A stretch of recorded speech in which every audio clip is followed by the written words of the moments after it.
ఎగ్జామ్స్లో మనకి ఇలా ప్రాబ్లం ఇచ్చినప్పుడు a+b = 9, ab 20, a² + b² ఎంత ఇలా అడిగినప్పుడు మనం దీన్ని a+b² ఫార్ములాలో రాసుకోవచ్చు.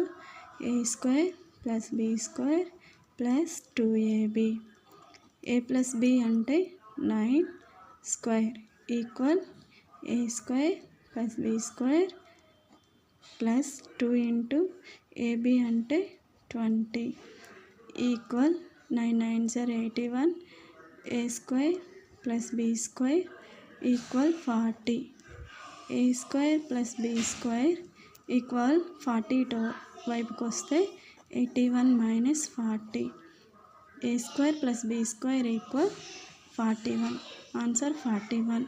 a + b 5, ab 10, then a² + b² how much?